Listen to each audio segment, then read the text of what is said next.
आज की क्लास में हमने ये पेपर, मैंने आपको कल ये सेंड किया था पेपर, और आपको कहा था कि आप इसको एज अ टेस्ट के तौर पर कीजिएगा, ठीक है। अक्टूबर नवंबर 2022 का। तो इसके क्वेश्चन नंबर 1 पे आ जाएं। सबसे पहले कह रहे जी कि species such as ammonium ion, carbonate ion and phosphate ion are the example of molecular ion. देखें इसके अंदर तो असल में देखें मॉलिक्यूल का वर्ड जहां यूज होता है इसका मतलब है उसमें कोवेलेंट बॉन्डिंग है, राइट। Covalent bonding. तो असल में आपको आयन नजर आ रहा है, लेकिन इस नाइट्रोजन और हाइड्रोजन के अंदर जो बॉन्डिंग है वो तो कोवेलेंट है ना, तो इसलिए इसको मॉलिक्यूलर आयन बोल रहे हैं कि इसके अंदर कोवेलेंट बॉन्डिंग भी और प्लस और नेगेटिव का साइन भी आपको नजर आ रहा है, तो दिस इज मॉलिक्यूलर आयन। अब वो कह रहे हैं कि ionic and covalent bonds both involve an electrostatic attraction between different species. Identify the species that are electrostatically attracted. अच्छा, इलेक्ट्रोस्टैटिकली अट्रैक्टेड का मतलब होता है कि जो चार्जेस की वजह से जो अट्रैक्शन होती है। तो बताएं जी कि आयनिक बॉन्ड में जो अट्रैक्शन होगी वो कहाँ पर होगी और किसके दरमियान होगी आयनिक बॉन्ड में।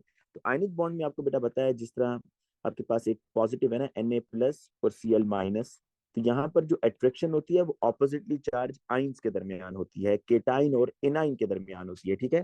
तो आयनिक बॉन्ड के अंदर वो कह रहे हैं आइडेंटिफाई द स्पीशीज, उन स्पीशीज के नाम बताएं जो एक दूसरे को अट्रैक्ट कर रहे हैं। तो आप इसमें ये लिख सकते हैं ना, cation and A9, cation and A9. या ये भी लिख सकते हैं बेटा कि ऑपोजिटली चार्ज आइंस, ठीक है। लेकिन कोवेलेंट बॉन्ड को जरा देखिएगा कि कोवेलेंट बॉन्ड के अंदर जो फोर्स ऑफ अट्रैक्शन है वो किस वजह से होती है। देखें ये एक हाइड्रोजन है, ये उसका एक इलेक्ट्रॉन, ये बेटा दूसरा हाइड्रोजन और ये उसका इलेक्ट्रॉन। अब देखो ये जो एक हाइड्रोजन का न्यूक्लियस है ना और जो दूसरे हाइड्रोजन का न्यूक्लियस है, ये असल में इन बॉन्डिंग इलेक्ट्रॉन्स को ही खींचते हैं। तो क्या यहाँ पर भी बेटा जो अट्रैक्शन हो रही है, जो न्यूक्लियस है वो पॉजिटिव होता है, इलेक्ट्रॉन इज नेगेटिव। लेकिन यहाँ आइंस नहीं आप कहेंगे, यहाँ पर आप कहेंगे जो अट्रैक्शन है ना कोवेलेंट बॉन्ड में वो न्यूक्लियस और शेयर्ड पेयर ऑफ इलेक्ट्रॉन के दरमियान है। Nucleus and shared pair of electron, देखो ना ये हाइड्रोजन का न्यूक्लियस है और ये शेयर्ड पेयर ऑफ इलेक्ट्रॉन है, ये एक दूसरे को खींच रहे हैं, ठीक है। तो कोवेलेंट बॉन्ड में जो स्पीशीज, स्पीशीज से मुराद आपने एग्जैक्ट वो चीज बतानी है कि जो अट्रैक्ट कर रही है। तो एक न्यूक्लियस है और एक शेयर्ड पेयर ऑफ इलेक्ट्रॉन होगा, तो मैं यहाँ लिखूंगा shared pair of electron, shared pair of electron and two nuclei, ठीक है जी। देखो ना, ये एक हाइड्रोजन का न्यूक्लियस, ये दूसरे हाइड्रोजन का न्यूक्लियस, और ये शेयर्ड पेयर ऑफ इलेक्ट्रॉन को अपनी तरफ खींच रहे हैं दोनों। इस तरह से ये दो एटम्स आप इसमें बॉन्ड बना रहे हैं, ठीक है। अच्छा अब देखें, complete the table 1.1 to show the total number of protons and electrons in the molecular ion. अब देखो आपको यहाँ पर एक प्लस का साइन नजर आ रहा है ना, इसका मतलब ये होगा कि एक प्रोटॉन ज्यादा है, वन मोर प्रोटॉन। इसमें क्या होगा, one proton is more than electron, एक प्रोटॉन ज्यादा होगा। अब आप टोटल नंबर ऑफ प्रोटॉन्स बता दो। देखो नाइट्रोजन के न्यूक्लियस में कितने होते हैं भाई, नाइट्रोजन इस तरह होता है ना 7, तो नाइट्रोजन के पास 7 है और 4 हाइड्रोजन है यहाँ पर H, तो टोटल कितने हो गए आपके पास 11, 11 प्रोटॉन्स हो गए।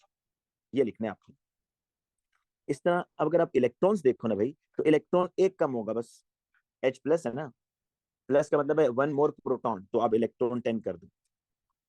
कैसे 10 हो रहे हैं देखो, नाइट्रोजन के साथ इलेक्ट्रॉन। अच्छा ये जो 3 हाइड्रोजन थे ना बेटा, वो तो कोवेलेंट बॉन्ड बना रहे थे ना, जो 3 हाइड्रोजन है वो तो कोवेलेंट बॉन्ड बना रहे हैं, ये देखो। लेकिन एक H+ आया था, इस H+ का अपना इलेक्ट्रॉन नहीं था, ठीक है ना। तो अब अगर आप इलेक्ट्रॉन काउंट करो तो आपको समझ आ जाएगी कि नाइट्रोजन के फर्स्ट शेल में, सॉरी, नाइट्रोजन के फर्स्ट शेल में 2 इलेक्ट्रॉन, सेकंड शेल में 5, तो 7 इलेक्ट्रॉन नाइट्रोजन के हो गए हैं। और ये 8 9 और 10, 3 हाइड्रोजन के अपने इलेक्ट्रॉन है। जो चौथा हाइड्रोजन है वो तो डेटिव बॉन्ड बना रहा है ना, वो तो H+ के फॉर्म में आया था, ठीक है। तो इसलिए बेटा वैसे आप जुबानी भी कर सकते हैं, बस 11 प्रोटॉन है तो एक 11 प्रोटॉन है तो एक इलेक्ट्रॉन आपने कम करना है। अब कार्बोनेट पे देखो, कार्बोनेट में 6 प्रोटॉन्स हैं, कार्बन के पास 6 प्रोटॉन है और ईच ऑक्सीजन हैज 8 प्रोटॉन, ठीक है। तो इसको आपने टाइम्स 3 करना है, तो 8 3 जा 24 प्रोटॉन्स, 24 प्रोटॉन्स ऑक्सीजन के हो गए, 24 + 6 30 प्रोटॉन्स, 30 प्रोटॉन्स आ गए। अब देखो नेगेटिव है ना, तो 2 मोर इलेक्ट्रॉन्स, इलेक्ट्रॉन्स 2 ज्यादा होंगे, बस काउंट करने की जरूरत नहीं है, 32 इलेक्ट्रॉन लिख दो क्योंकि ऊपर 2 बता रहा है कि 2 इलेक्ट्रॉन ज्यादा है। इस तरह फॉस्फेट पे देखो बेटा, PO4 3 फॉस्फेट, फास्फोरस के पास 15 आगे बेटा प्रोटॉन, ठीक है, और each oxygen has 8 proton times 4 करना है आपने, ठीक है। तो ये आपके पास कितने हो जाएंगे, जरा इसको आप काउंट कीजिएगा बेटा।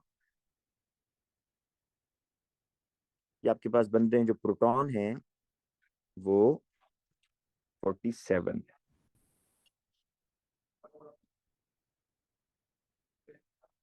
47 प्रोटॉन्स हैं। अब देखो आपको इलेक्ट्रॉन्स काउंट करने की जरूरत नहीं है, 3 ज्यादा है ना, 3 का मतलब है 3 मोर इलेक्ट्रॉन्स देन प्रोटॉन्स, तो 47 के बजाय आप 50 इलेक्ट्रॉन लिख दोगे, तो आपको 3 मार्क्स के मिल जाएंगे।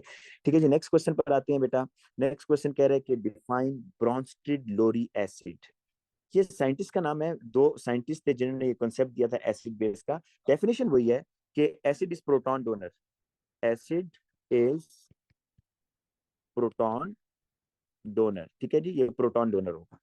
अच्छा, नेक्स्ट क्वेश्चन देखें। When ammonium ion is heated with NaOH a pungent gas is produce, right an ionic equation for this reaction.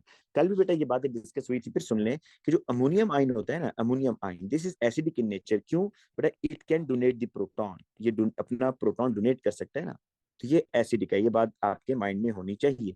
अब वो देखो अमोनियम आयन का रिएक्शन किससे करवा रहा है? NaOH के साथ। NaOH का OH माइनस आएगा, OH माइनस क्या करेगा? इस NH4 प्लस से H प्लस गेन कर लेगा, तो वाटर बन जाएगा और पीछे अमोनिया बन जाएगी, है ना। तो आपको ये बेटा इक्वेशन यहाँ लिखनी है, आयनिक इक्वेशन, कि NH4 प्लस, और जो इसमें बेटा आपका OH माइनस है ये आएगा इधर, क्योंकि आयनिक इक्वेशन लिखनी है ना आपने। तो OH माइनस आपके स्पीशीज जो है ना, दोनों रिएक्टेंट्स आइंस में होने चाहिए। अब ये OH माइनस अमोनियम से H प्लस गेन कर लेगा, तो वाटर में चला जाएगा और पीछे अमोनिया गैस जो कि बेसिक इन नेचर होती है, ठीक है, it turns red litmus paper blue. Next question देखें। The nitrogen atom in NH4 plus is sp3 hybridize. किस तरह सुन लो भाई, कि अमोनिया हो या अमोनियम हो, दोनों की हाइब्रिडाइजेशन sp3 है। आपको फॉर्मूला मैं बता देता हूँ, फॉर्मूला देख लो। Number of attach atoms, number of attach atoms plus number of lone pair, ये बेटा फॉर्मूला याद कर लो आज के बाद। जब भी हाइब्रिडाइजेशन बतानी हो ना, हाइब्रिडाइजेशन ये होती है कि बॉन्ड बनाते वक्त इसके कितने एटॉमिक ऑर्बिटल्स मिक्स हुए थे बॉन्ड बनाने से पहले। तो अब नाइट्रोजन का चेक करना है आपने, तो नाइट्रोजन के साथ अटैच एटम्स कितने हैं? 3 हैं। लोन पेयर कितना है? 1 है, तो इसका आंसर क्या आएगा? 4। इसका मतलब ये हुआ कि 4 एटॉमिक ऑर्बिटल्स मिक्सिंग में इन्वॉल्व हैं, 4 एटॉमिक ऑर्बिटल मिक्सिंग में इन्वॉल्व है बेटा। एक तो एस होगा ही होगा, एक एस ऑर्बिटल और 3 पी, तब ये जाकर 4 बनेंगे ना। तो इसलिए इसमें लिखा होगा ammonium ion is sp3 hybridise, sp3 orbital form from the mixing of 1 2s, एक 2s ऑर्बिटल होगा, ये देखें एक s ऑर्बिटल है, और 3 जो है p के ऑर्बिटल्स होंगे, ठीक है। Sketch the shape of 2s and 2px, but पता है सबको कि s जो है वो स्फेरिकल इन शेप होता है, तो आपने s की स्फेरिकल शेप ड्रॉ करनी है ऐसे करके, और जो px है इसको x एक्सिस के ऊपर ड्रॉ कर दो भाई, ऐसे करके, ऐसे, बस खत्म। ये करना है आपने इसमें। नेक्स्ट देखें। There are many naturally occurring hydrated compounds that contain anion phosphate, name the. अच्छा, इसने इसका नाम पूछा है, वैसे इस तरह की क्वेश्चन काफी कम पूछता है भाई। नाम इसने पूछा है PO4 3 का, तो इसको आपने कहना है फॉस्फेट। और आगे अगर इसकी ऑक्सीडेशन स्टेट बता दें तो बहुत अच्छी बात है। देखो इस तरह होता है ना, ये PO4 3 है, ऑक्सीजन हैज 2 चार्ज, तो 4 2 8 नेट आंसर 3 लाना है आपने। तो फास्फोरस पर क्या चार्ज होगा? +5। फास्फोरस जैसे भी 5th ग्रुप में मैक्सिमम 5 इलेक्ट्रॉन लूज कर सकता है, तो इसलिए फॉस्फेट 5, ठीक है। 5 is the oxidation state of phosphorus. Next question देखें। Struvite is a soft hydrated mineral with molecular formula this. The anhydrous form of the mineral has formula this. अब देखें, उसने ना ऊपर जो आपको बताया ना, ये हाइड्रेटेड का मतलब होता है कि जो NH4 Mg PO4 .XH2O, इसका बताया बस ने। कह रहे इस सारे का MRR है 245.3, लेकिन आपको असल में ये नहीं पता कि ये X कितना है, ठीक है। तो आप वो कह रहा है कि calculate the number of molecules of water of crystallisation. आपने यही एक्स बताना है कि यहाँ एक्स कितना है, गिव और हाइड्रेटेड कहते हैं ऐसे सॉल्ट को जिसमें वाटर ऐड हो। Give your answer to nearest integer, show your working. इस तरह करो भाई कि आप ना इसका एमआर निकाल लो, NH4 MgPO4 का विदाउट वाटर क्या मैस आ रहा है इसका। विदाउट वाटर जरा मैस निकालेंगे जी, मैं आपको बताता हूँ।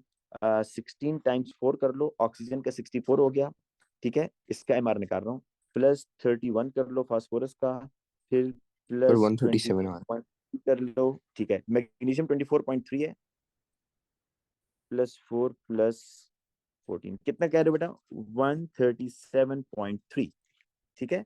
अब बेटा अगर आप इसका डिफरेंस निकालो ना, अगर आप इसका डिफरेंस निकालो तो वो किसका मैस आएगा, वाटर का मैस आएगा। आप जरा इसको माइनस कर दो, 245.3 -137.3, तो देखना 245.3 -137.3, तो आपके पास आ रहा है 108।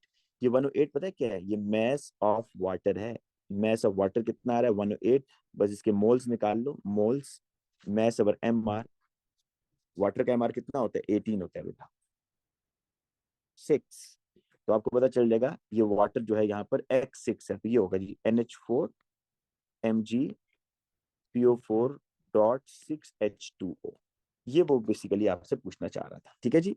तो सिंपल क्या किया, पहले मैंने जो उसका हाइड्रेटेड था उसका एमआर उसने दिया हुआ था, एनहाइड्रस विदाउट वाटर मैंने मैस निकाल लिया, उन दोनों को माइनस किया तो वाटर का मैस आ गया। जो वाटर का मैस आएगा उसको एमआर से डिवाइड करेंगे तो मोल्स आ जाएंगे, और ये जो मोल्स होंगे यही आपका एक्स होगा। नेक्स्ट क्वेश्चन देखते हैं, कह रहा है OH आइन react with 2 bromo 2 methyl propane in an SN1 reaction. ये 2 ब्रोमो 2 मिथाइल प्रोपेन ना, ये कहीं सेकेंडरी टाइप लग रहा है, देखो जरा, प्रोपेन 3 कार्बन है, 1 2 3, और ये आपका कार्बन 2 पर ब्रोमीन है और कार्बन 2 पर मिथाइल भी है, ये है जी। ये देखिएगा, ये आपका टर्शरी है, और टर्शरी आपको पता है कि कौन सा मैकेनिज्म देता है, SN1 मैकेनिज्म देता है।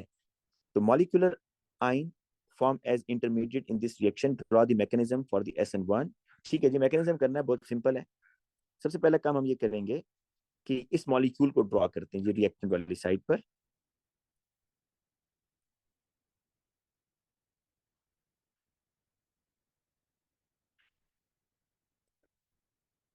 पता नहीं बेटा पहले स्टेप में क्या होता था, कि क्योंकि हम कहते थे कि ये इसमें ना बल्कि ग्रुप्स आर अटैच, ना बल्कि ग्रुप्स आर अटैच, जिसकी वजह से जो न्यूक्लियोफाइल है वो कार्बन पर अप्रोच नहीं करेगा। तो पहले स्टेप में ये करते थे कि कार्बन ब्रोमीन बॉन्ड को हम ब्रेक करते थे, ये आयोनाइज होता था, डिसोसिएट हो जाता था, ठीक है। तो आपके पास बेटा यहाँ पर क्या बन जाएगा, ब्रोमाइड आयन रिलीज हो जाएगा। अच्छा, अब नेक्स्ट स्टेप में ये होगा, अब आपका न्यूक्लियोफाइल आएगा ये OH माइनस अब आएगा भाई, जो OH माइनस है ना ये अब आकर यहाँ अटैक करेगा।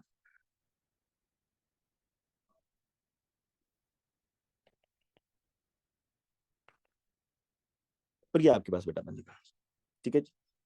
Br- अब बेशक यहाँ लिख दो कि ये यहाँ से रिलीज हो गया, ये जो नहीं भी लिखेंगे क्योंकि ये मैकेनिज्म का हिस्सा नहीं है। मैकेनिज्म के अंदर आपने चार्जेस डायपोल लोन पेयर करली एरो शो करने होते हैं, ठीक है। तो इसमें देखें, ये बेटा एरो मस्ट है, ये वाला एरो, कि कार्बन ब्रोमीन बॉन्ड ब्रेक होगा।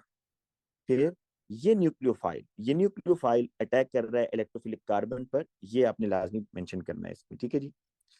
अच्छा, हाँ, 2 bromo 2 methyl propane is a tertiary bromo alkane, define tertiary bromo alkane. अच्छा, वैसे तो बेटा हम बच्चों को समझाने के लिए हम कह देते हैं कि दिस इज अल्फा कार्बन, कि alpha carbon has 3 alkyl groups या 3 कार्बन, ठीक है। तो ये टर्शियरी अल्कोहल है। इसी तरह आप अगर हेलोजन एल्केन की बात करो तो आप इसको अल्फा कार्बन कहते हो, और कहते हो अल्फा कार्बन हैज 3। लेकिन बेस्ट ये कि आप बता दो उसको अल्फा कार्बन के बजाय आपका ये जो CBr में कार्बन है ना, the carbon in CBr bond is further attach to 3 carbon atom. इसमें देखेंगे द CBr कार्बन, जो CBr कार्बन है, is further attach with 3 carbon atoms. इसकी वजह से क्या है जी, ये टर्शियरी हेलोजन एल्केन है, ठीक है। और इसमें आपको पता है निशानी के तौर पर आपको ये भी बताया गया होगा कि टर्शियरी हैलोजन एल्केन में no hydrogen, alpha carbon has no hydrogen. लेकिन आपने बेस्ट ये कि आप इस तरह बताओ कि जो CBr बॉन्ड है इसका जो कार्बन है ये फर्दर 3 कार्बन के साथ अटैच है। Organic compound M, when organic compound M forms when 2-bromo-2-methyl propane is heated with ethanolic NaOH। देखो जी ये एलिमिनेशन रिएक्शन है, इसको हम दोबारा लिखते हैं नीचे, 2-bromo-2-methyl propane, ये है जी आपके पास, थोड़ा सा इसको ओपन करके लिखते हैं ऐसे। अब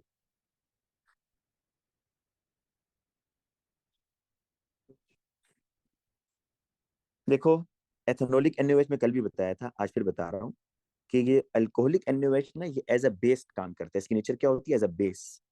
और ये जो बेस होता है ये प्रोटॉन को एक्सेप्ट करता है। प्रोटॉन कहाँ से एक्सेप्ट करेगा, बीटा कार्बन से।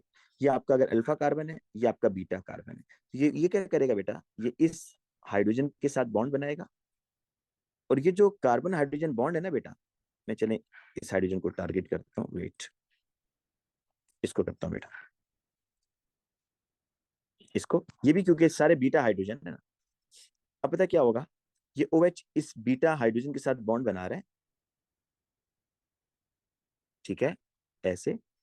और ये जो बॉन्ड है बेटा, ये वाला कार्बन हाइड्रोजन बॉन्ड, ये अल्फा बीटा के दरमियान डबल बॉन्ड और कार्बन ब्रोमीन यहां से लीव कर जाएगा। तो आप ये देखो कि बिल्कुल उसी तरह जो हमने कल भी किया था बेटा पेपर में, जिसमें वो कह रहा था कि एलिमिनेशन, इसको हम कह रहे थे एलिमिनेशन रिएक्शन ना, क्योंकि इसमें एक मॉलिक्यूल एलिमिनेट हो रहा है। कौन सा मॉलिक्यूल एलिमिनेट हो रहा है, एक H और एक Br। इसका तरीका क्या होता है एलिमिनेट करने का, फिर सुन लो कि जो अल्कोहलिक OH होगा ना, अल्कोहलिक OH अटैक करेगा बीटा हाइड्रोजन पर। बीटा हाइड्रोजन कौन सा हाइड्रोजन है, जो अल्फा कार्बन के साथ अटैक होगा। जो अल्फा कार्बन के साथ कार्बन होता है वो बीटा कार्बन होता है, और बीटा कार्बन के हाइड्रोजन को हम बीटा हाइड्रोजन कहते हैं। तो OH बीटा हाइड्रोजन के साथ बॉन्ड बनाएगा, कार्बन हाइड्रोजन बॉन्ड जो है ये अल्फा बीटा के दरमियान डबल बॉन्ड में कन्वर्ट हो जाएगा, और कार्बन ब्रोमीन बॉन्ड ब्रेक हो जाएगा।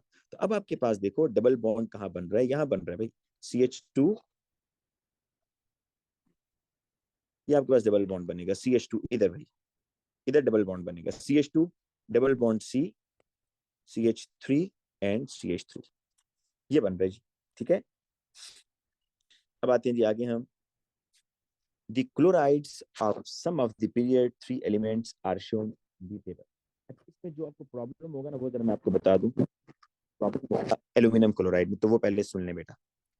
जो एल्यूमिनियम क्लोराइड है वो कभी आप कहेंगे यार हमें कभी AlCl3 बताया जाता है, कभी Al2Cl6 बताया जाता है, तो अब गौर से सुनिएगा, Al2Cl6 इज अ डाइमर, ये डाइमर है।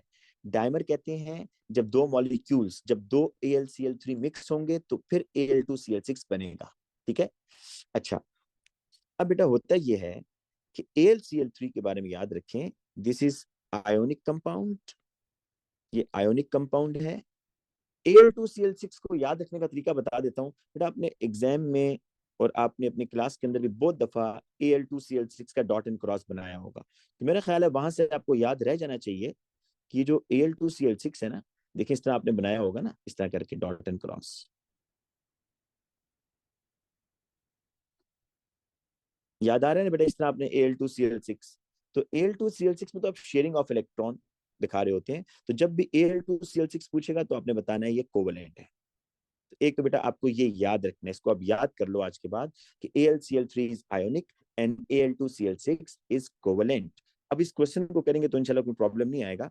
पीरियड 3 क्लोराइड में सोडियम क्लोराइड बड़ा क्लियर है, दो ऑपोजिटली चार्ज आइंस के दरमियान बॉन्ड बन रहा है, और जनरली आपने जो याद किया होता है मेटल नॉन मेटल, तो ये आयोनिक होगा। तो इसके लिए बेटा आपने आयोनिक के लिए आपने आई यूज करना है, मेटेलिक के लिए M और कोवलेंट के लिए C। तो ये बॉन्डिंग इसकी आयोनिक है तो मैं आई।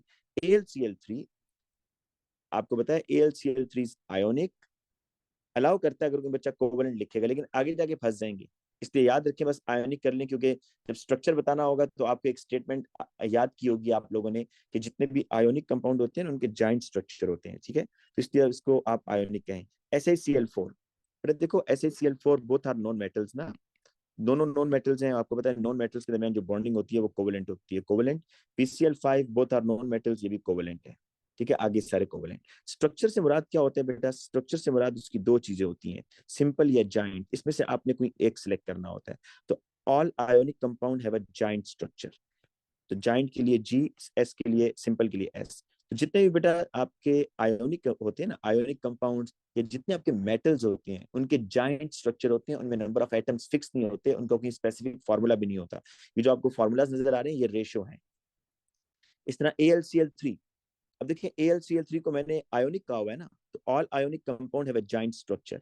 ऐसे ही Cl4, भाई ऐसे ही Cl4 देखें, बस इतना सही है, आगे सेपरेट तो नहीं हो रहा ना, स्मॉल मॉलिक्यूल है, number of atoms are fix, तो ये आपका सिंपल है। PCl5 आपका बेटा एक सिंपल मॉलिक्यूलर स्ट्रक्चर, क्योंकि देखिए इसमें आगे सेपरेटिंग नहीं हो रही, आगे सेपरेट नहीं हो रहा, बस PCl5 एक छोटा सा मॉलिक्यूल है, डिस्क्रीट मॉलिक्यूल है, तो ये भी आपका सिंपल होगा।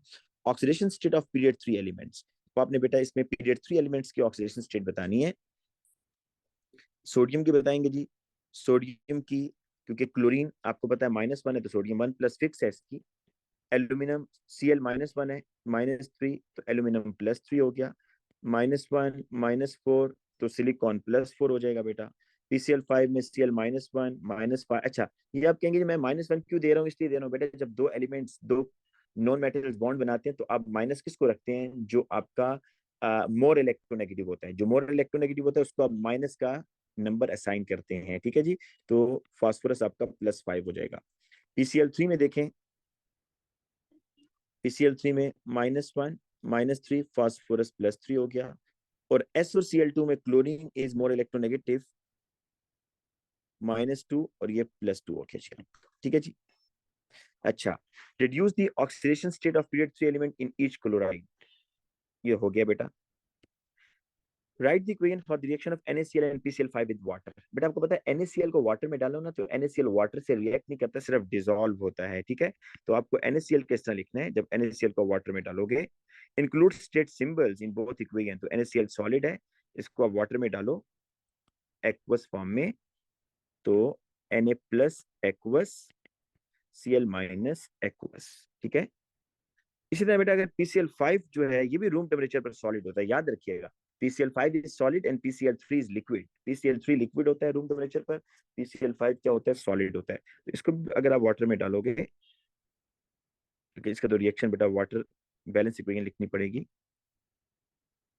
क्योंकि देखो PCl5 ना, अच्छा आप कहेंगे ऊपर वाटर क्यों नहीं लिखा, ऊपर सिर्फ डिसॉल्व हो रहा है, रिएक्ट नहीं कर रहा बेटा। जब डिसॉल्व हो रहा हो ना, तो वाटर एज अ रिएक्टेंट तो काम नहीं कर रहा ना, बस फिर आपको वाटर लिखने की जरूरत नहीं है। नीचे पता है क्या हो रहा है, नीचे PCl5 वाटर के साथ रिएक्शन करेगा, तो लिहाजा इसलिए आपको अब H2O बैलेंस करके लिखने होंगे। तो पहली चीज देखो, ये क्लोरीन और ये हाइड्रोजन, आपको समझ आएगी होगी कि हाइड्रोजन और क्लोरीन मिलकर क्या बनाएंगे, HCl बनाएंगे। और ये आपका बेटा फास्फोरस एंड हाइड्रोजन और ऑक्सीजन भी है, ये क्या बनाएंगे, H3PO4 बनाएंगे। पहले तो ये समझ लो ना कि PCl5 की जब वाटर में डालते हैं तो दो एसिड बनते हैं, एक हाइड्रोजन क्लोराइड बनता है और एक H3PO4 बनता है। अब इसकी बैलेंसिंग कर लेंगे, आपके पास बेटा PCl5 में 5 क्लोरीन है, तो यहाँ 5 HCl लग जाएगा। अब देखो 5 हाइड्रोजन इधर और 3 इधर, टोटल कितने हो गए, 8 ना, 8 हाइड्रोजन, तो यहाँ 4H2O लगा दो। और अब आप मेरा ख्याल है चेक करो आपकी इक्वेशन क्या होगी, बैलेंस होगी, स्टेट सिंबल्स डालने हैं। H3PO4 भी वाटर सॉल्युबल है और HCl भी वाटर सॉल्युबल है, दोनों के नीचे एक्वस एक्वस लिखना है, ठीक है जी। ये आपकी इक्वेशन बैलेंस होगी। अच्छा नेक्स्ट क्वेश्चन देखते हैं जी। हाँ, in the gas phase AlCl3 exist at equilibrium with Al2Cl6, ये देखें जी, ये AlCl3 और Al2Cl6 का इक्विलिब्रियम है इन गैशियस फॉर्म, दोनों एग्जिस्ट करते हैं। अब याद रखिएगा, AlCl3 आपके जो लेफ्ट हैंड साइड पर आ रहा है, और Al2Cl6 आपके राइट हैंड साइड पर आ रहा है, इसमें इक्विलिब्रियम स्टेब्लिश है। और ये डेफिनेटली जो इक्विलिब्रियम स्टेब्लिश किया होगा, ये थोड़ा हाई टेम्परेचर पर किया होगा, ठीक है। अदरवाइज तो AlCl3 आयोनिक कंपाउंड, तो ये सॉलिड होता है ना रूम टेम्परेचर पर, तो आपने इसको थोड़ा हीट दी होगी ताकि ये गैस में कन्वर्ट हो जाए। जब आप इसको हीट देते हैं तो ये दोनों स्टेट में एग्जिस्ट करता है। In gaseous form AlCl3 exist at equilibrium, दोनों में इक्विलिब्रियम एस्टेब्लिश हो चुका है। अब कह रहे हैं complete the diagram to show bonding in Al2Cl6। देखो पहले तो मैं बच्चों को ये इस तरह याद करवाता हूँ कि Al2Cl6 ना, इसकी बॉन्डिंग इस तरह होती है, ये एक AlCl3 है, आपको पता है ना इसमें एल्यूमिनियम का ऑक्साइड कंप्लीट नहीं है, ये बात तो आप सबको पता होगी, एल्यूमिनियम का ऑक्टेट इनकम्प्लीट है। देखो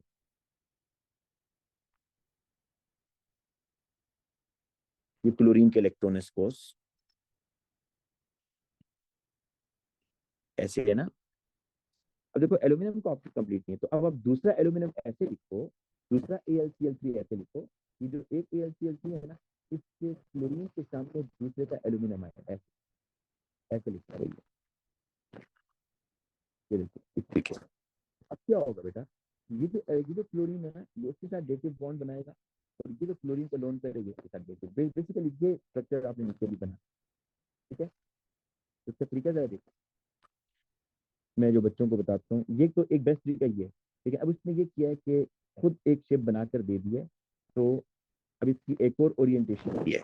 एक तो इस तरीके से बेटा याद कर लो, एक तो ये याद कर लो Al2Cl6 बनाने के लिए इस तरह, और दूसरा इस तरह बनाओ, ये इसके साथ डेटिव बॉन्ड, ये इसके साथ। दूसरा तरीका ये है जो अभी हम करेंगे, एक एल्यूमिनियम ये और बेटा दूसरा एल्यूमिनियम ये है ना, तो एक एल्यूमिनियम के जो 3 क्लोरीन होंगे, देखना जरा, 1 2 3, तीसरा इन दोनों के दरमियान ऐसे। और इस तरह बेटा जो दूसरा एल्यूमिनियम होगा ना इसका, 1 2, तीसरा इस तरह आपने करना है। अब बेटा हम यहाँ पर इस तरह काम करते हैं, मैं एक, अच्छा याद रखिए जो दो एल्यूमिनियम होंगे ना, इनकी बाउंड्री आपस में टच नहीं होनी चाहिए बेटा, इनकी बाउंड्री आपस में टच नहीं होनी चाहिए, वरना गलत कर बैठेंगे फिर सारा का। ये बन गया। अब इसका एक क्लोरीन बेटा इधर आएगा ऐसे, एक क्लोरीन आप यहां डाल दो बेटा इसका ऐसे, और एक क्लोरीन बेटा आप इधर डाल दो इसका ऐसे। अच्छा जो ब्लैक वाला है उसका एक क्लोरीन इधर आ जाएगा। अब देखें, ये एक एल्यूमिनियम, ये क्लोरीन, ये क्लोरीन, ये क्लोरीन, जैसे यहाँ पर कोई हम एल्यूमिनियम के लिए क्रॉस यूज करते हैं, 1 2 और ये आपका 3, ठीक है जी। और ये क्लोरीन के लिए बेटा डॉट लगा रहे हैं, 1 2 3 4 5 6 7, 1 2 3 4 5 6 7, 1 2 3 4 5 6 7। और जो ब्लैक वाले हैं इसको देख लें बेटा, ये आपने एल्यूमिनियम के पहले 3 इलेक्ट्रॉन पूरे करने हैं, और ये क्लोरीन के इलेक्ट्रॉन 1 2 3 4 5 6 7, 1 2 3 4 5 6 7। देख सकते हैं कि दोनों एल्यूमिनियम के ऑक्टेट कंप्लीट हैं, ठीक है। अब वो कह रहे हैं कि state the effect of increase in temperature on the equilibrium mixture in equation 1, explain your answer.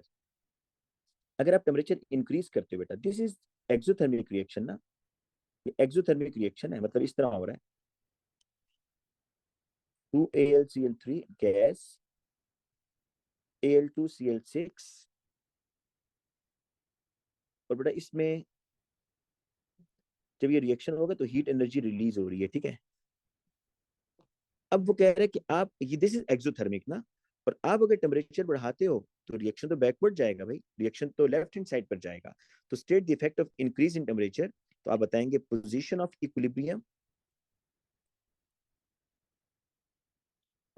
Equilibrium shift towards left hand side as forward reaction is exothermic, as forward reaction is exothermic, ठीक है जी। अच्छा next question पर आ जाएं, जिसमें वो आपसे calculation पूछ रहा है, कह रहा है कि a 3.30 gram sample of period 3 chloride is heated to 500 Kelvin in a sealed flask. At this temperature, the chloride is a gas of volume 250 cubic centimeter and a pressure in the flask is 323 kilopascals. Use the ideal gas to calculate the MR. बड़ा आसान है, बस इसमें आपको units conversion पता होनी चाहिए कि वॉल्यूम जो है ना आपने क्यूबिक मीटर में लेके जाना है, और प्रेशर बेटा आपने पास्कल्स में लेके जाना है, टेम्परेचर जो है आपने केल्विन में लेके जाना है। अब देखो यहाँ पर जो उसने वॉल्यूम लिया हुआ है वो क्यूबिक सेंटीमीटर में लिया हुआ है ना, तो क्यूबिक सेंटीमीटर से क्यूबिक मीटर में जाने के लिए आप इसको डिवाइड करोगे 10 की पावर 6 से। अच्छा ये जो इसने किलो पास्कल में दिया हुआ है, किलो पास्कल से पास्कल्स में जाने के लिए आप इसको मल्टीप्लाई करोगे 1000 से, ठीक है। और टेम्परेचर उसने बेटा दिया हुआ है आपके पास केल्विन में ही, तो उसमें कोई मसला नहीं है। तो आप यहाँ पर एम आर निकालोगे। तो PV is equal to N R T, N को ओपन कर लो, N is the number of mole ना, तो mass in gram over M R R T. और आपने बेटा एम आर निकालना है, एम आर को अपना सब्जेक्ट बना लो, M R T divided by PV. और अब देखें M R is equal to mass कितना आ रहा है 3.30, आर कितना है 8.31, टेम्परेचर कितनी है बेटा, आर की वैल्यू उसने दी होगी, ठीक है, डाटा में दी होगी बिल्कुल पेपर के एंड पर। और टेम्परेचर इन केल्विन कितना है 500 kelvin divided by P, pressure कितना है 323। और एक किलो को आपने किलो पास्कल को पास्कल में तो मल्टीप्लाई बाय 1000। और वॉल्यूम कितना है बेटा, वॉल्यूम उसने दिया है 250। 250 को बेटा आपने डिवाइड करना है 10 की पावर 6 से, तो मैं इसको इस तरह कर देता हूँ ना, 10 रेज़ टू पावर -6, ठीक है ना, ये डिवाइड किया basically 250 divided by 10 raise to power 6। अब बेटा आप इसको सॉल्व कर लें।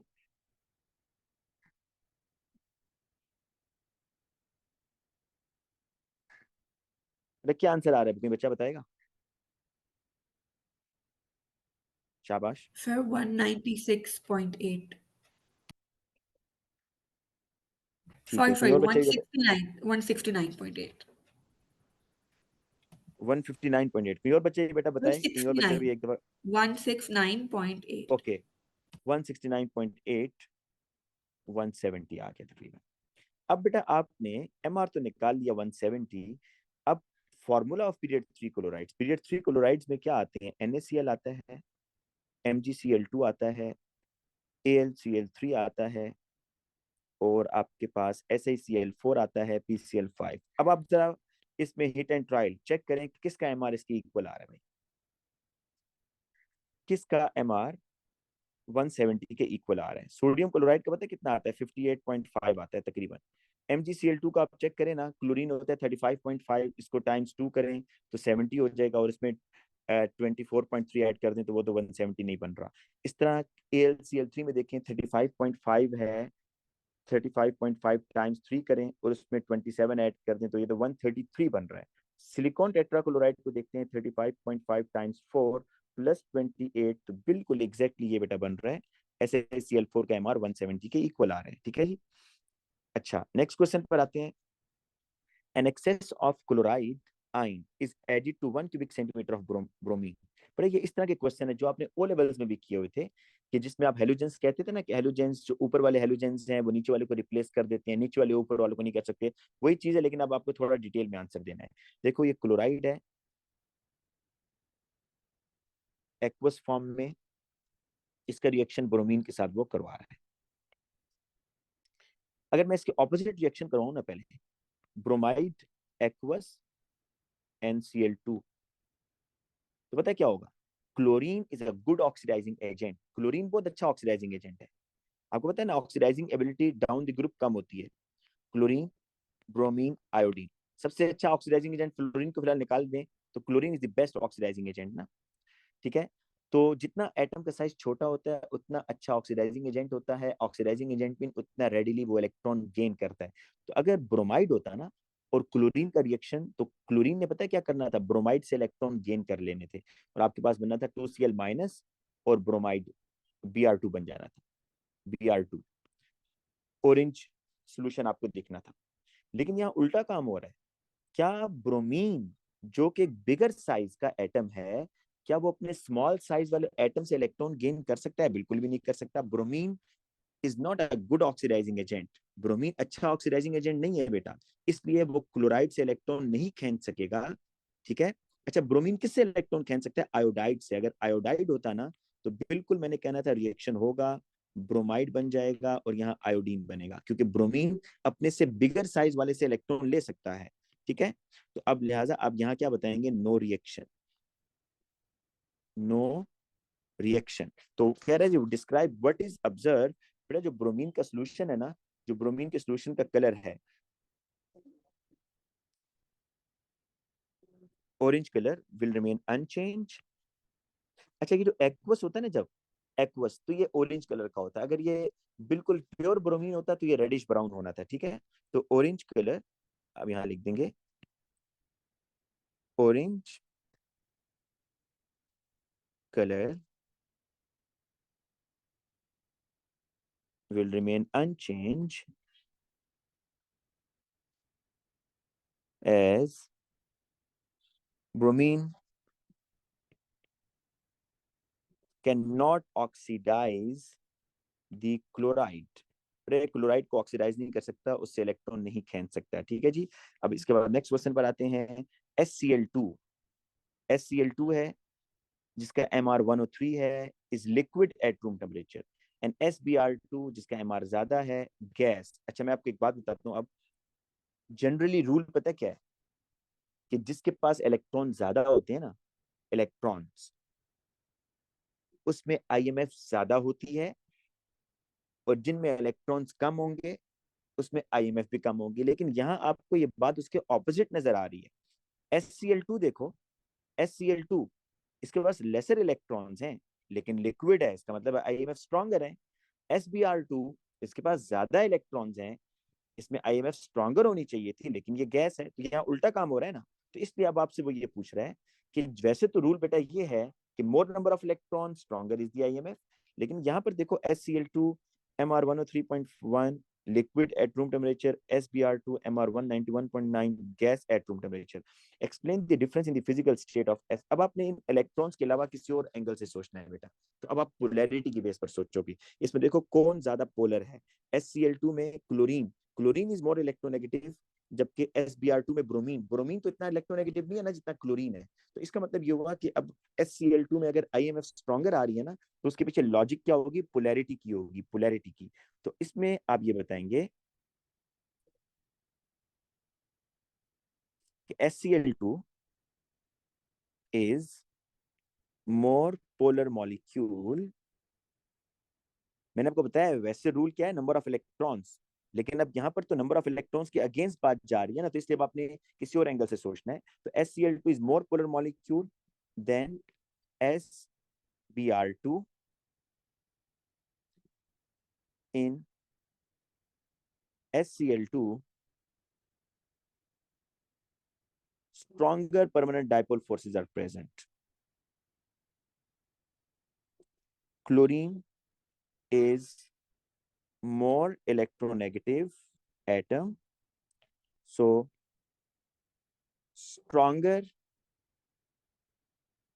permanent dipole forces are present in SCl2, इसलिए वो लिक्विड स्टेट में है। अच्छा बेटा इसके बाद आ जाए नेक्स्ट क्वेश्चन पर। Bismuth is a dense metal in the same group as phosphorus.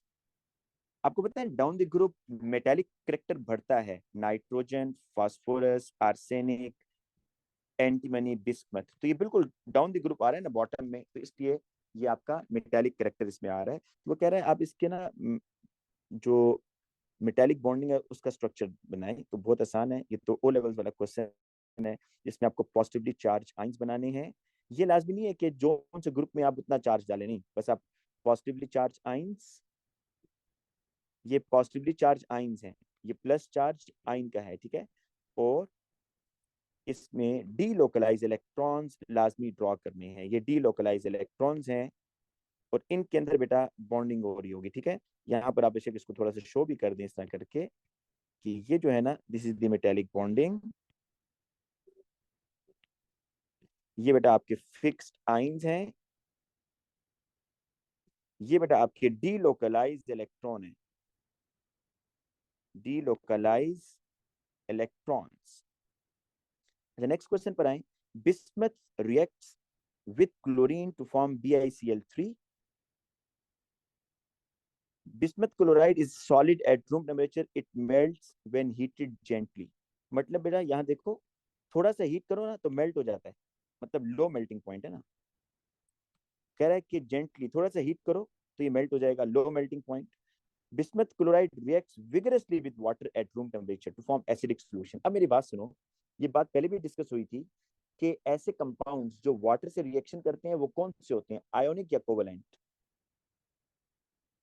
हाँ जी कोवेलेंट। बेटा, कोवलेंट, कोवलेंट यहाँ देखो ना, ये इसलिए बता रहा है कि bismuth reacts vigorously with water. और आपको पता है कि जो ग्रुप 5 के क्लोराइड्स होते हैं, PCl5 हो गया, ये वाटर से रिएक्शन करता है ना। आज भी हमने किया PCl5 का रिएक्शन वाटर से, तो HCl और H3PO3 बन रहा था। तो इस तरह बिस्मथ क्लोराइड भी वाटर से रिएक्शन कर रहा है, ठीक है। तो suggest the type of bonding and structure shown by bismuth chloride. देखो स्ट्रक्चर से मुराद होता है ये सिंपल है, ये जॉइंट है।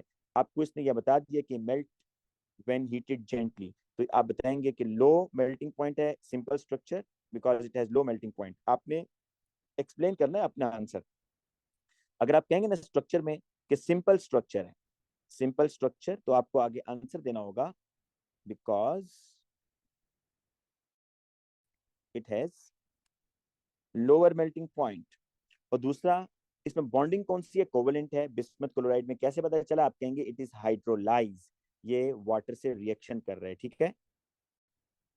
कोवेलेंट बॉन्डिंग है, कोवेलेंट बॉन्डिंग, इसकी रीजन क्या होगा, बिकॉज इट इज हाइड्रोलाइज।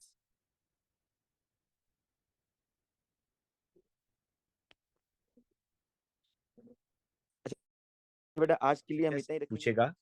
तो क्वेश्चन नंबर 3 में ये कह रहा है कि organic compounds can be distinguish using chemical test and analytical techniques. Table 3.1 shows 4 pair of organic compounds। अब देखें इसमें, अगर आप फर्स्ट वाले को देखें तो इसमें A1 इज एल्डिहाइड, ये आपका एल्डिहाइड है। और जो A2 है ये आपका कीटोन है। A1 is aldehyde, A2 is ketone. और इसमें आपने इसको डिस्टिंग्विश करना है, तो रिएजेंट कौन सा चाहिए होगा। तो एक तो बेटा आपके जहन में आ रहा होगा, अच्छा इसमें 2,4-DNPH तो नहीं चलेगा ना, क्योंकि 2,4-DNPH तो दोनों के साथ, वो तो तमाम कार्बोनाइल कंपाउंड के साथ रिएक्शन करता है ना 2,4-DNPH, ये तो दोनों ही कार्बोनाइल है। तो कार्बोनाइल तो ये दोनों है। अब आपको कार्बोनाइल के अंदर आइडेंटिफिकेशन करनी है, तो ये एल्डिहाइड कीटोन वाला टेस्ट यहाँ पर चलेगा। तो आप यहाँ पर जो रिएजेंट यूज करेंगे आइडेंटिफिकेशन के लिए, एक तो बेटा आप इसमें बता देंगे टॉलेंस रिएजेंट, टॉलेंस रिएजेंट, ठीक है। और इसमें जो A1 है ना, A1 जो है, क्योंकि ये एल्डिहाइड है, एल्डिहाइड पॉजिटिव टेस्ट देता है, तो A1 gives silver mirror, A1 gives silver mirror. या आप प्रेसिपिटेट भी कह सकते हैं इसमें, कि सिल्वर प्रेसिपिटेट या ग्रे प्रेसिपिटेट। जबकि जो A2 है वो नहीं देगा बेटा, A2 नहीं देगा, A2 will not react with tolerance. ये तो एक टेस्ट है। अब मैं आपको और भी इसमें ऑप्शन बताता हूँ। देखिए इसमें सेकंड ऑप्शन ये है, सेकंड ऑप्शन ये है कि एल्डिहाइड की ऑक्सीडेशन हो जाती है, कीटोन की नहीं होती। वैसे तो ये भी ऑक्सीडाइजिंग एजेंट ही है, टॉलरेंस एजेंट भी, लेकिन आप ये भी बता सकते हैं इसमें। वैसे जो मैं भी आपको आइडेंटिफिकेशन टेस्ट बताने जा रहा हूँ ना, वो वैसे ज्यादा अल्कोहल्स के लिए आप यूज करते हैं, एसिडिफाइड K2Cr2O7। लेकिन आपको पता है बेटा एल्डिहाइड रेडिली ऑक्सीडाइज हो जाते हैं, तो एल्डिहाइड की ऑक्सीडेशन हो जाएगी और कीटोन की नहीं होगी। तो आप ये टेस्ट भी लिख सकते हैं इसमें, एसिडिफाइड, एसिडिफाइड K2Cr2O7। तो A1 क्या करेगा, A1 जो है gives positive test, A1 gives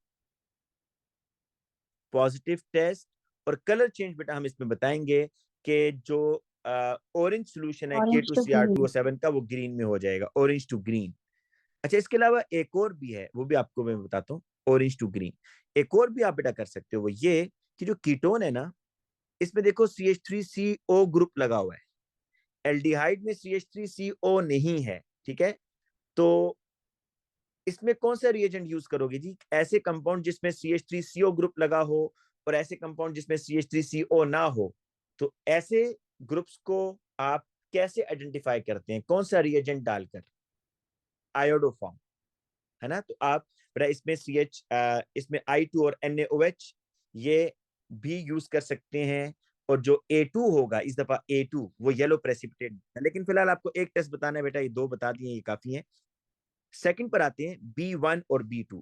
B1 में अगर आप सर देखें, फैलिंग भी तो इस्तेमाल कर सकते हैं ना?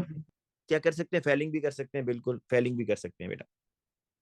अगर आप B1 देखें तो B1 इज कीटोन और B2 भी कीटोन है, लेकिन अब आपको यहां पर देखिएगा कि एक मिथाइल कीटोन है, CH3CO आ रहा है, और दूसरा आपके पास इथाइल कीटोन है। अब आपको समझ आ रही होगी कि B1 और B2 को डिफरेंशिएट करने के लिए आपको आयोडोफॉर्म रिएक्शन करना होगा, और आयोडोफॉर्म रिएक्शन में जो रिएजेंट होता है aqueous aqueous alkaline iodine. Aqueous alkaline iodine मतलब आप इसमें I2 लेते हो और NaOH लेते हो, और क्या होगा, जिस जिस कीटोन या एल्डिहाइड में CH3CO होगा वो आपको येलो प्रेसिपिटेट देगा। तो B1 आपको येलो प्रेसिपिटेट देगा। B1 gives yellow precipitate. इसी तरीके से अगर C1C2 को देखें तो C1C2 के अंदर ये देखें जी, आपके पास ये कार्बोनाइल है, दिस इज एस्टर। अब इनका आइडेंटिफिकेशन टेस्ट क्या होगा, एक कीटोन है और एक एस्टर है, तो कीटोन पॉजिटिव टेस्ट देगा विद 2,4-DNPH, 2,4-DNPH के साथ। तो यहां जो रिएजेंट यूज होगा 2,4-DNPH, डाइनाइट्रोफिनाइल हाइड्राजीन, जबकि एस्टर नहीं देगा इसके साथ। तो आप यहां लिखेंगे C1 gives deep orange precipitate, deep orange precipitate with C1, और C2 के साथ नहीं देगा। ठीक है जी। अच्छा, इसी तरह आ जाए आप आगे D1 एंड D2। D1 और D2 में देखें, ये आपके पास जो D1 आ रहा है ये है, इसमें एक तो टर्शियरी अल्कोहल है, अल्कोहल, और अल्कोहल बेटा आपका ये भी है, ठीक है। लेकिन जो इससे ज्यादा आसानी से आप आइडेंटिफाई कर सकते हैं ना, वो है डबल बॉन्ड। आप देखेंगे कि आपको D2 में डबल बॉन्ड दिख रहा है, D1 में डबल बॉन्ड नहीं है। तो बेटा सबसे आसान और बेस्ट ये होता है, अगर आप कहेंगे ना जी मैं अल्कोहल के बेस पर आइडेंटिफाई करूंगा, तो वो भी हो सकता है कि जो प्राइमरी अल्कोहल है उसकी ऑक्सीडेशन हो जाएगी, टर्शरी की नहीं होगी, लेकिन उसमें आपको हीट करना पड़ता है। तो आप जब भी आइडेंटिफिकेशन टेस्ट करते हैं आप देखते हैं कि कौन सा जल्दी से हो जाएगा, क्विकर मेथड कौन सा है। तो क्विकर मेथड ये है कि आप इसके अंदर अनसेचुरेटेड वाला टेस्ट करें, सेचुरेटेड और अनसेचुरेटेड दोनों में ब्रोमीन डालें, तो D2 ब्रोमीन से रिएक्शन करेगा, D1 नहीं करेगा, क्योंकि D1 में कार्बन कार्बन डबल बॉन्ड नहीं है। तो इसमें जो रिएजेंट होगा वो आपका ब्रोमीन होगा, एक्वस ब्रोमीन। और D2 क्या करेगा, विजन क्लासेस की रिकॉर्डिंग भेजेंगे। D2 क्या करेगा, D2 turns orange to colourless, orange to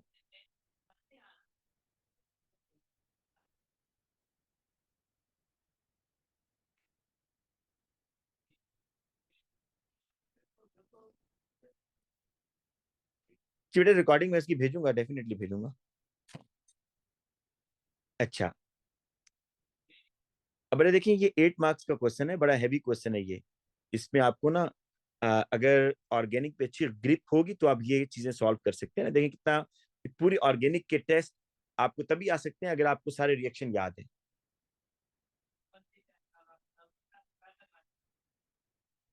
अच्छा, A1 and A2 are structural isomer, press की बात कर रहे हैं। ये आपके पास है प्रोपानल और ये है जी प्रोपानन। तो A1 and A2 are structural isomer, define the structural isomer. तो इसकी डेफिनेशन बेटा बहुत ही आसान है कि compounds having same molecular formula different structural formula.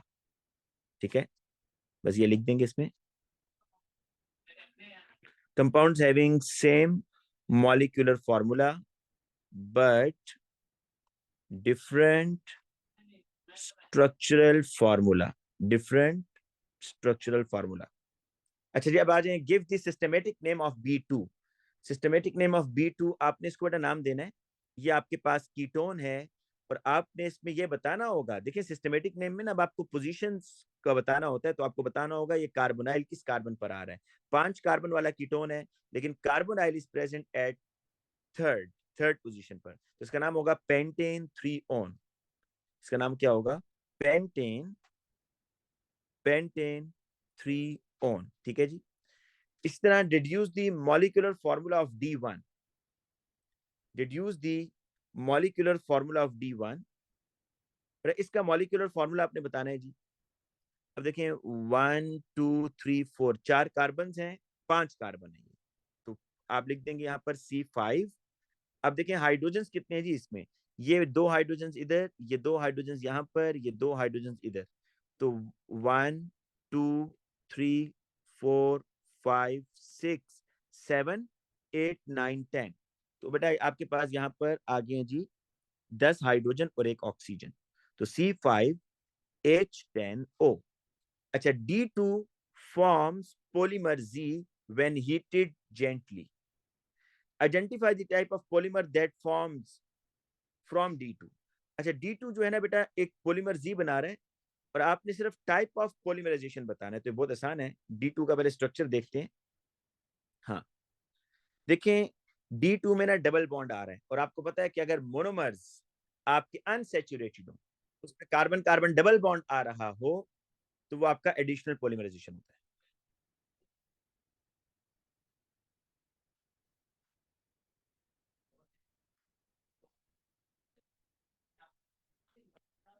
अच्छा, ये है एडिशन पॉलीमराइजेशन।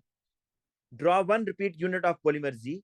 अब बेटा आपने इसका पॉलीमर बनाना है, जरा D2 का स्ट्रक्चर आप देख लें कि इसमें कितने कार्बन आ रहे हैं, 1 2 3 4 4 कार्बन है। आप ना basically carbon carbon double bond को फोकस करें पहले, कार्बन कार्बन डबल बॉन्ड। तो ये देखें, मैं इसको इस तरह करता हूँ कि CH2 double bond CH, CH2 CH2OH, इस तरह है ना ये स्ट्रक्चर। अगर मैं दोबारा देख लूँ 1 2 3, हाँ। अब देखें आपने ये कार्बन कार्बन डबल बॉन्ड ऐसे करना है जी, ऐसे, ये डबल बॉन्डेड कार्बन के साथ 2 हाइड्रोजन, और जो अगला डबल बॉन्डेड कार्बन है इसके साथ एक हाइड्रोजन आ रहा है, और उसके साथ आगे क्या है जी, ये CH2 CH2OH। आप पहली बात इसको ऐसे करके लिखें, जब तक आप ऐसे नहीं लिखेंगे ना तो आपका जो पॉलीमर है वो ठीक नहीं बनेगा बेटा। तो सबसे पहले आपने मोनोमर को इस तरह शेप देनी है, और अब आप बड़े आसानी से पॉलीमर बना सकते हैं ऐसे। देखिए, बस कार्बन कार्बन डबल बॉन्ड खत्म कर दें, ये हाइड्रोजन आ गया CH2 CH2OH, और ये आ गया H। तो ये जी आपका पॉलीमर बन गया है, ठीक है। अच्छा, नेक्स्ट देखिए जी, organic compound E contain 3 carbon atoms। E reacts with cold dilute acidified KMnO4 to form a single compound F with MR 154.9। Figure 3.1 shows the infrared spectrum of E, and figure 3 show infrared spectrum of F। अच्छा, अब देखें इसमें पहले E की आप वो देख लें कि ऑर्गेनिक कंपाउंड E जो है ना, इसमें 3 कार्बन एटम्स हैं, और कोल्ड डाइल्यूट एसिडिफाइड KMnO4 से जब रिएक्शन हो रहा है तो सिंगल कंपाउंड F बन रहा है। आपको पता है ना, जब ये जो कोल्ड डाइल्यूट एसिडिफाइड KMnO4 है, ये एल्कीन को ऑक्सीडाइज कर सकता है, और कोल्ड डाइल्यूट में क्या होता है कि पाई बॉन्ड टूटता है और हर कार्बन पर OH OH ग्रुप ऐड हो जाता है। तो हमें ये शक हो रहा है कि मे बी इसमें डबल बॉन्ड हो, तभी तो वो कह रहा है कि कोल्ड डाइल्यूट एसिडिफाइड KMnO4 से सिंगल प्रोडक्ट बन रहा है। सिंगल प्रोडक्ट का मतलब ये होगा कि सिर्फ पाई बॉन्ड टूटेगा और हर कार्बन के ऊपर OH OH ग्रुप आ जाएगा। अब उसने E का ये इंफ्रारेड स्पेक्ट्रम आपको दिया है, और F का भी दिया है, मतलब E से जब F बनेगा ना तो दोनों का उसने आपको स्पेक्ट्रम दे दिया जी। अब एक चीज नोट करें ना, हमने तो ऐसे यहाँ पर अभी गेस किया था क्योंकि वो कह रहा है कोल्ड डाइल्यूट एसिडिफाइड KMnO4, तो हमें ये शक हुआ कि मे बी ये अल्कीन की ऑक्सीडेशन। तो जब अल्कीन की ऑक्सीडेशन होती है कोल्ड डाइल्यूट से तो डायोल बनता है ना, diol, double bonded carbon, pi bond टूटेगा, हर कार्बन पर OH आएगा। तो आप देखें यहाँ F के अंदर तो आपको वही अल्कोहल वाली पीक भी नजर आ रही है भाई, ये अल्कोहल वाली पीक भी है। तो हम जरा देखते हैं कि ये E में क्या डबल बॉन्ड है भी या नहीं है, पहले ये चेक करते हैं जी। E में देखें आपके पास एक पीक आ रही है 1100 1200 और 13 के दरमियान, एक आ रही है आपकी 14 के दरमियान, ये 14, और एक आपकी आ रही है तकरीबन 15 और 16 के पास ये। तो जरा डाटा बुकलेट पे ई का पहले स्पेक्ट्रम चेक करते हैं जी, ई का। देखिए एक तो ये 1500 और 1680 के दरमियान, ये कार्बन कार्बन डबल बॉन्ड, एक तो ये अल्कीन की है बेटा, है ना। तो हमें हमारा जो ऊपर हमने गेस किया था ना कि मे बी इसमें डबल बॉन्ड हो तभी कोल्ड डाइल्यूट एसिडिफाइड केमिनोफोर से रिएक्शन हो रहा है, तो वो गेस ठीक है, क्योंकि बेटा आपने जो इसका स्पेक्ट्रम देखा है ई का, उसमें ये 1500 से 1680 के दरमियान जो पीक आती है ना, 1500 से 1680 पर सेंटीमीटर, ये किस वजह से आती है? कार्बन कार्बन डबल बॉन्ड की वजह से आती है। और दूसरा, इसको मजीद कंफर्म एफ से हम करेंगे कि आपको पता है कि अगर डबल बॉन्डेड कार्बन उसके अंदर आप कोल्ड डाइल्यूट एसिडिफाइड केमिनोफोर डालें तो डायोल बनता है ना। तो अब देखें आपके पास ये पीक आ रही है 31, 32, 33, 34, 35, 36, तो ये आपकी 32 से 36 के दरमियान, 3200 से 3600 पर सेंटीमीटर के दरमियान पीक आ रही है। ये देखें, ये अल्कोहलिक OH, जो अल्कोहल का OH है, ठीक है, तो ये आपका अल्कोहल का OH की पीक आ रही है। अब बेटा क्वेश्चन क्या पूछ रहा है, क्वेश्चन देखते हैं इसका। कह रहा है both spectra show absorption between 2850 and 2950। वो तो बेटा कार्बन हाइड्रोजन बॉन्ड की वजह से होती है, और ये इतनी इंपॉर्टेंट नहीं होती। देखें जितने भी ऑर्गेनिक कंपाउंड है ना, उसमें कार्बन हाइड्रोजन बॉन्ड तो होता है, तो उसकी पीक आपको हर जगह मिलती है। Use the 2 infrared spectra and the table 3.2 to identify the functional group present only in E। अच्छा, explain your answer referring only to absorption at frequency greater than 1500। देखें, ये हमने डिस्कस कर लिया कि ई में आपके पास कार्बन कार्बन डबल बॉन्ड आ रहा है, एब्जॉर्प्शन जो आ रही है इसकी, एब्जॉर्प्शन एट 1500 टू 1680 पर सेंटीमीटर। और दूसरा बेटा जो एफ का आ रहा है वो आपके पास जो अल्कोहल का OH है उसकी वजह से आ रहा है। देखो क्या लिखा है, हाइड्रोक्सी, हाइड्रोक्सी हाइड्रोक्सी OH को बोलते हैं ना। और इसकी जो एब्जॉर्प्शन आ रही है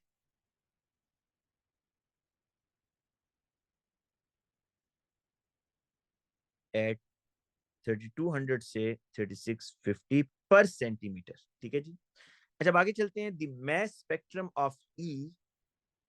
अच्छा अभी ई की बात कर रहा है, जो हमने ऊपर देखा था बेटा, ये ऑर्गेनिक कंपाउंड जो ई है, जिसमें 3 कार्बन एटम्स हैं, याद रखिएगा 3 कार्बन एटम्स हैं और एक डबल बॉन्ड है, ठीक है ना।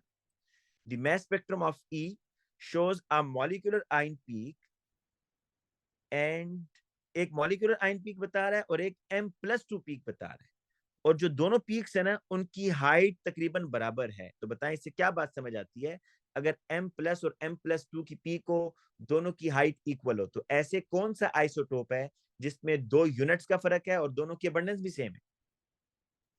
ब्रोमीन। ब्रोमीन है, वो है जी ब्रोमीन। तो इसका मतलब ये हुआ कि इसमें जो कंपाउंड ई है, एक तो इसमें 3 कार्बन है, एक इसमें ब्रोमीन भी है, और तीसरा इसमें डबल बॉन्ड भी है।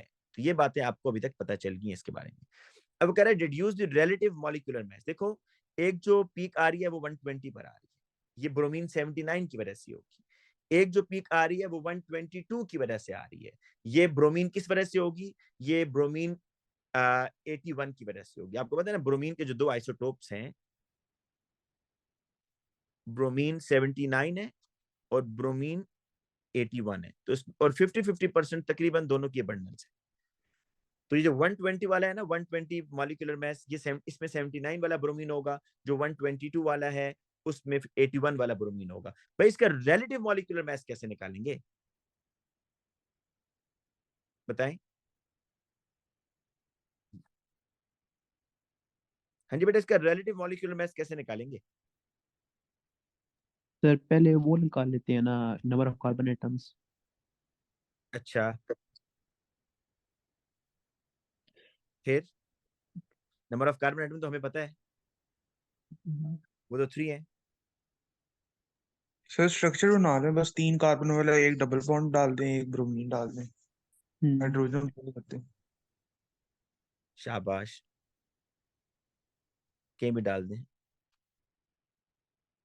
बताएं जी क्या आ रहा है इसका MR? कैलकुलेट करें भाई इसका। अब पीरियोडिक टेबल में आप देखेंगे 79.9 दिखा होगा, 79.9 निकालें जल्दी से, क्या आ रहा है? शाबाश।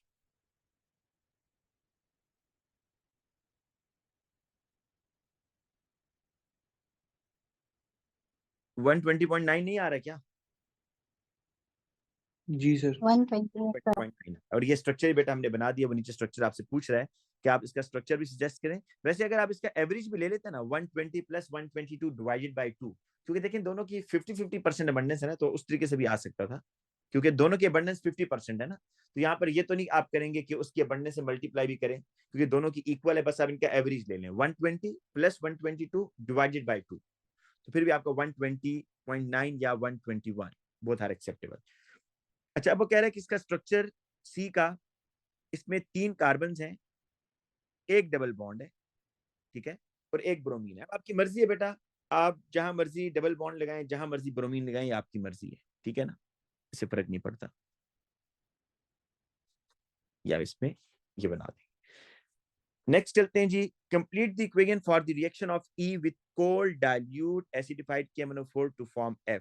ये इसने एक पूरा रिएक्शन पूछा है इसी का ही, कि आप जब इस मॉलिक्यूल के अंदर कोल्ड डाइल्यूट एसिडिफाइड KMnO4 डालते हैं, मतलब ये चीज भाई, 2 OH इसमें ऐड करते हैं, एक OH बेटा इधर आकर लग जाएगा, इधर एक OH इधर आकर लग जाएगा। बस अब इसका मॉलिक्यूलर फार्मूला बता दें क्या बनेगा। पहले रिएजेंट का मॉलिक्यूलर फार्मूला लिखे ना, 1 2 3, 3 कार्बन है, C3, हाइड्रोजन कितने हैं, 1 2 3 4 5, 5 हाइड्रोजन है और एक ब्रोमीन है। इसमें जब आप OH OH ऐड करेंगे तो फिर क्या बन जाएगा, C3। अब हाइड्रोजन भर जाएंगे, 2 हाइड्रोजन मजीद आ गए ना, तो H7 हो जाएगा, Br एक ही है और 2 O भी आ गए जी, अब O2। तो आपने after the hydroxylation OH group को ऐड करने के बाद जो बनेगा वो आपने यहां लिखना है। नेक्स्ट देखें जी, ये भी काफी ट्रिकी है ये जो क्वेश्चन अभी हम करने जा रहे हैं। C2 can be synthesised using A1 as a single organic reactant. C2 can be synthesised using A1 as a single organic reactant. इसमें आपने ये एस्टर बनाना है, लेकिन आपका ना स्टार्टिंग रिएक्टेंट यही होगा भाई, A1, इसी से बनाना है बस। तो आपको पता है कि एस्टर बनाने के लिए यू नीड 2 रिएजेंट्स, आपको एक कार्बोक्सिलिक एसिड चाहिए और एक आपको अल्कोहल चाहिए, लेकिन दोनों आपने A1 से बनाने हैं बेटा, A1 से। तो A1 आपका क्या है, ये एल्डिहाइड है, CH3 CH2 C double bond OH। बेटा इस एल्डिहाइड से अल्कोहल कैसे बनेगा, इसमें पता है हम क्या करें, इसकी हम रिडक्शन कर दें, रिडक्शन, तो अल्कोहल बन जाएगा LiAlH4 या NaBH4। आपको पता है ना, कार्बोनाइल कंपाउंड जो होते हैं उसकी आप किसी भी तरीके से रिडक्शन कर सकते हैं, LiAlH4 से भी, NaBH4 से भी। तो अगर आप बेटा इसकी रिडक्शन करते हैं, 2 एटॉमिक हाइड्रोजन इसमें ऐड हो जाएंगे, एक बेटा इधर ऐड हो जाएगा, इधर एक इधर, तो ये बनेगा आपके पास CH3 CH2 और ये OH। ये देखें जी, ये 2 हाइड्रोजन जो ऐड हुए, तो ये आपका बन गया प्रोपेन 1 ऑल। अच्छा, आपने पता क्या करना है, कि जो A1 है ना, A1 सपोज करते हैं जी 20 क्यूबिक सेंटीमीटर है, तो आप इससे पता कितना लेंगे, 10 क्यूबिक सेंटीमीटर लेंगे, तो थोड़ा सा लेंगे 10 क्यूबिक सेंटीमीटर, उससे उसकी रिडक्शन करवा देंगे। तो जो रिमेनिंग 10 क्यूबिक सेंटीमीटर बचा होगा ना, ये जो रिमेनिंग 10 क्यूबिक सेंटीमीटर आपके पास A1 बचा होगा, अब आपने बेटा इसको किस में कन्वर्ट करना है, कार्बोक्सिलिक एसिड में। तो इसका क्या करें, इसकी ऑक्सीडेशन कर दें, CH3 CH2 C double bond OH, इसकी आप ऑक्सीडेशन करेंगे K2Cr2O7 से, तो ये बन जाएगा जी, ये देखिए आपका प्रोपानोइक एसिड भी बन गया। यही मैं आपको लिखवाऊंगा, लेकिन पहले सुन लो कि करना क्या है जी। अब आप क्या करोगे कि इन दोनों को मिक्स करोगे। अब इसका क्वेश्चन दोबारा पढ़ो, कह रहे कि C2 can be synthesized using A1 as a single organic reactant. Devise a multi-step synthetic route to form C2 from A1. Multi-step होगा, अभी बताता हूँ कैसे। Identify relevant reagent and condition and state the organic product of each step. पहले मैं अगर आपको reaction कर दूं ना, ताकि आपको थोड़ी अंडरस्टैंडिंग हो जाए। ये A1 मैंने लिया है, A1 इसका जी, ये मैंने लिया था प्रोपानल, इसकी की मैंने reduction in the presence of NaBH4, मेरे पास बनेगा CH3 CH2 CH2OH, propane 1O। अच्छा, इसी तरह मैंने फिर A1 जो कुछ बच गया था वो दोबारा लिया, A1 CH3 CH2 C double bond OH, और इसकी मैंने इस दफा ऑक्सीडेशन किया भाई। अब मैंने क्या किया, ऑक्सीडेशन, मतलब ए को ना आप याद रखो, ए को दो इक्वल पार्ट्स में डिवाइड किया है, कुछ ए ये है और कुछ ए ये है। तो दूसरी टेस्ट ट्यूब में मैं ऑक्सीडेशन कर रहा हूँ, एसिडिफाइड K2Cr2O7, तो क्या होगा, इसकी ऑक्सीडेशन हो जाएगी, ये बन जाएगा CH3 CH2 C double bond OOH, ये बन गया आपके पास प्रोपानोइक एसिड। अब क्या करूंगा जी, ये जो दो मेरे पास बने हैं ना, बस इनका आपस में रिएक्शन होगा। अब इन दोनों को मिक्स करूंगा, तो एक इसमें है जी आपके पास प्रोपानोइक एसिड, ये प्रोपानोइक एसिड लिया CH3 CH2 C double bond OOH, और दूसरा बेटा मैंने इसमें लेना है प्रोपेन 1 ओल,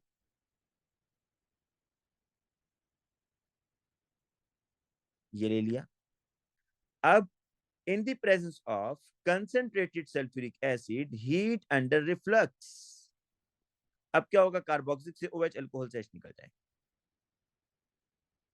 CH3 CH2 C double bond O,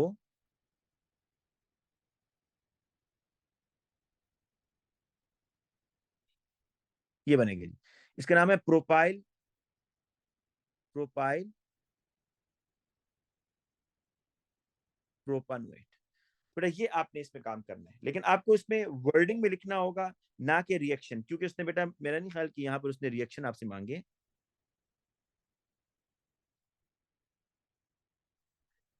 आप ये लिखोगे, अब जरा सुन लो लिखना क्या है।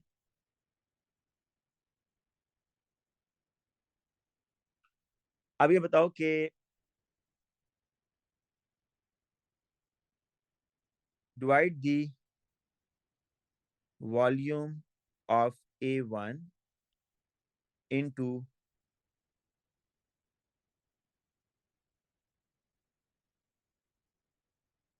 two equal parts, ठीक है। फिर क्या करेंगे, one part of A1 reduce the one part of A1 by using NaBH4 or LiELH4 and propane 1 is formed, and propane 1 is formed। फिर क्या कहेंगे जी, आपने ये कहना है इसके बाद, oxidize the second part of A1 by using acidified K2Cr2O7, और इसके रिजल्ट में क्या बनेगा, propanoic acid is formed, propanoic acid is formed. फिर आपने बेटा ये बताना है इसके बाद कि mix the two products in the presence of concentrated sulfuric acid, mix these two products, आगे नाम लिख देंगे कौन से दो, in the presence of